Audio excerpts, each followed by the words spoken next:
Okay, we're going to take a break from the notes right now, and I'd like you to take out your iPad and open up GeoGebra. Once it comes up, you want to select just the geometry, so you have one blank piece of canvas here to work with. We don't need the calculator or the graphs. Make sure that your settings have rounding for 1 decimal, and make your font size fairly large, so 24 or 28 or bigger, and then you can go ahead and save those settings. Okay, we've spent quite a bit of time earlier in the year using these different tools, but one tool we really haven't used is the circle tool. Now notice we have a lot of stuff here to choose from with our circle menu.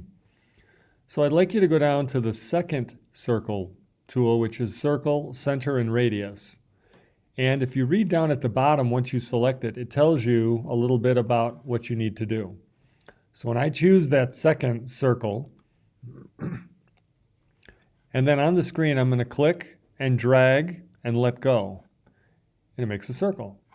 Now, if I take the arrow tool and I move that circle and put it anywhere on the screen, I can grab it by the center point and move it, but I can't change the size of it. So for the most part, we'd like to make circles where we can change the size, and that way we can investigate, we can do some measurements, and then make the circle larger or smaller and move parts of it around so we can tell if we can come up with a conjecture that seems to fit for all cases. So let's go ahead and get rid of this. And there we go. And I'd like you to go to the first tool, circle with center through point. Now here, we make it the same way. You click, drag, let go, but notice it puts a second point on the circle. And now if I grab the center point and move it, it changes the size of the circle. And I could also grab that one defined point on my circle and move that as well, and that changes the size of the circle. So let's make another point on the circle. Go to your point tool and select point on object, and then just click on the circle.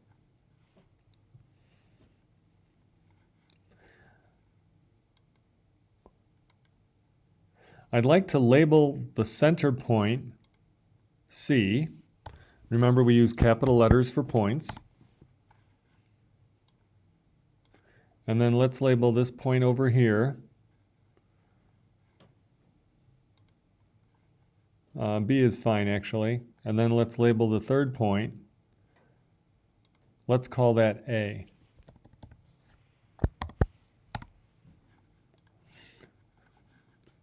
Now what I'd like to do is make 2 radii from the center C to point A and to point B. So go to your segment tool and make a segment from C to A and C to B. And now we can go ahead and measure the angle ACB, or BCA, whichever way you want. And so when I go to measure angle, if I click on A, then C, then B, notice this gives me the angle the long way around, which is not what I wanted. I wanted the acute angle. So what I want to do is undo that, but I can use actually the long way around now to talk about the measure of the major arc from A the long way around to B. But for now I want the minor arc from A to B, so I want to measure B, C, and then A. So I get about 80 degrees. So that means that the measure of arc AB is also 80 degrees. Now also notice that we can't just talk about the arc AB. If I wanted to focus on that, if I grab it and move it, the whole circle moves. So I want to create an arc. Now to do an arc, we go back to the circle tool, and we're going to choose circular arc. And notice it says select the center and 2 points. So I'm going to click on C, and then I'm going to click on B, and then A, and watch closely. It's very hard to tell, but it made an arc from A to B that's slightly highlighted more than the rest of the circle. I know that that worked because when I use my arrow tool and I click, now I can see that it's highlighted from A to B. And so what I'd like to do is actually go into settings and change the color on that to something different and maybe make it a little thicker. So now it really stands out. I'd also like to take that measurement, make that the same color as well. So now the measure of the central angle, ACB, is about 80 degrees, and the measure of the arc is also 80 degrees, because the measure of an arc is equal to the measure of the central angle. Okay, so now if we wanted to do the other arc, the major arc from A over to B, if I go back to my circle tool and choose circular arc, remember last time I had selected the center C, and then I clicked B and then A. If I could click A first and then B, I can see that it highlighted the long way around. So when I click on that, that's highlighted. And I can change the color on that to be something different. And maybe make the thickness a little more. And so now I have both the minor arc, which is in red, and the major arc, which is in blue. I really don't have a way to name the major arc unless I put another point on there, on the circle. So let's put another point on the object. Let's call that point D.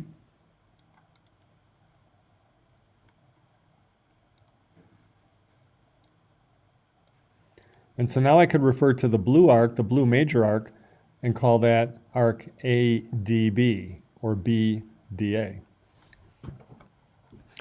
But what I really wanted to do with D was make a segment from D to A and D to B. Those are called, if you remember, chords. C-H-O-R-D-S, chords. So I'm going to make a segment from D to A and from D to B. What I've just created is an inscribed angle. So the 80.1, that's a central angle because the vertex is at the center of the circle. But angle ADB is an inscribed angle. And let's make it a little easier to see. So let's take radius AC and let's change the style, the line style, and make it dashed. And then, move this over. I can do the same thing with radius CB, make that dashed.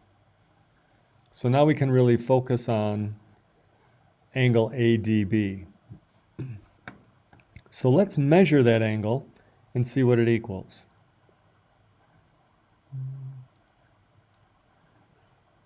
Once again, I don't want to measure the outside angle, I want the inside angle. So I'm going to do it in that order. And it gives me 40.05. Do you notice any relationship between the inscribed angle and the central angle, or the arc? Because those are both the same, 80.1. Well, hopefully you notice that 40 seems to be exactly half of the 80.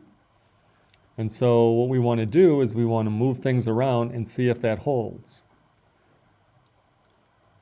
First, let me change some colors on here, get everything to match up nicely.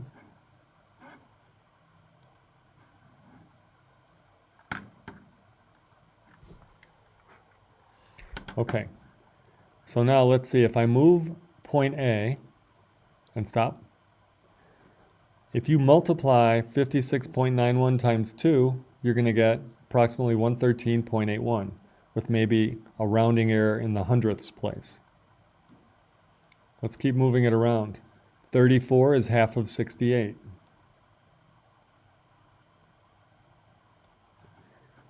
Half of 104 is 52. So it seems like no matter what we do, the inscribed angle is always half of the arc. And sure enough, that is one of the theorems that we're going to talk about in the notes in a minute. So once you have this whole thing created, what I'd like you to do is save this and save it as circle. Remember, when you go to save something, it gives you a big box where it says sign in.